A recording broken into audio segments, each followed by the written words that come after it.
Assalamualaikum warahmatullahi wabarakatuh. Shalom. Om Swastiastu. Namo Buddhaya. Salam kebajikan dan salam sejahtera untuk kita semua.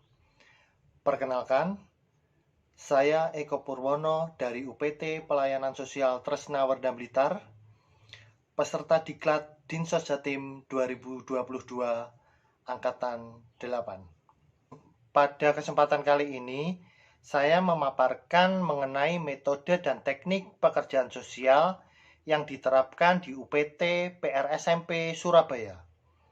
UPT PRSMP Surabaya atau Unit Pelaksana Teknis Perlindungan dan Rehabilitasi Sosial Marsudi Putra di bawah naungan Dinas Sosial Provinsi Jawa Timur ini merupakan salah satu bentuk kehadiran negara dalam memberikan perlindungan dan rehabilitasi sosial pada anak yang bermasalah sosial, yaitu penerima manfaat atau klien dan anak yang berhadapan dengan hukum atau ABH.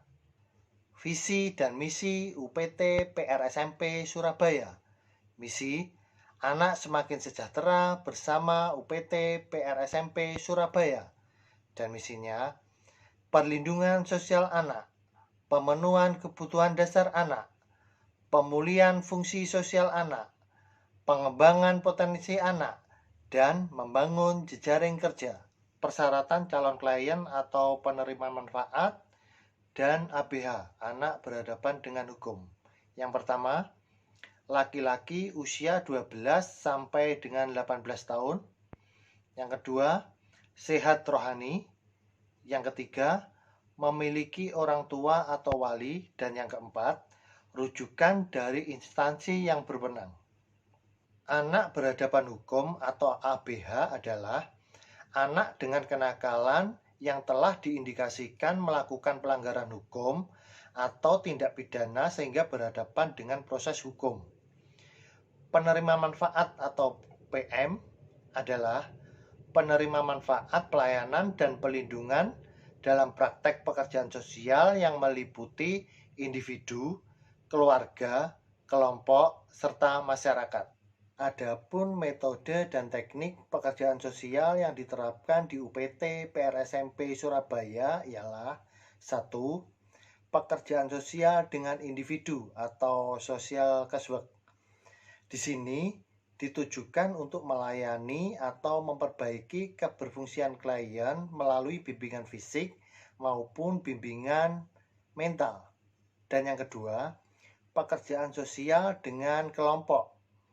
Di sini pekerja sosial menggunakan atau memanfaatkan kelompok untuk mempengaruhi dan merubah klien yang bermasalah melalui bimbingan sosial kelompok, dinamika kelompok, outbound, maupun bimbingan keterampilan sesuai bakat dan minat klien itu sendiri. Dan yang ketiga adalah pekerjaan sosial dengan masyarakat. Bimbingan sosial ke masyarakat ini dilakukan dalam rangka persiapan resosialisasi dengan tujuan menyiapkan keluarga atau masyarakat di lingkungan sekitar klien agar dapat menerima klien itu kembali ke rumah. Faktor pendukung, UPT PRSMP Surabaya menjalankan prinsip-prinsip ilmu pekerjaan sosial sebagai ilmu utama yang diterapkan, serta ilmu tentang sifat dasar pecandu dan anak nakal serta ABH atau anak berhadapan dengan hukum. Dan juga jelasnya perundang-undangan akan pentingnya keterlibatan pemerintah provinsi dalam melakukan rehabilitasi bagi penerima manfaat dan anak berhadapan dengan hukum.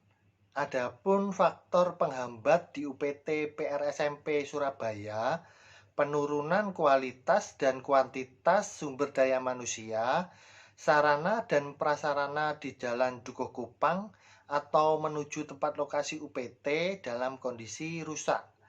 Dan juga sarana untuk pelayanan rehabilitasi banyak yang kurang dan mengalami kerusakan dan tidak memenuhi standar dalam penanganan klien dan anak berhadapan dengan hukum.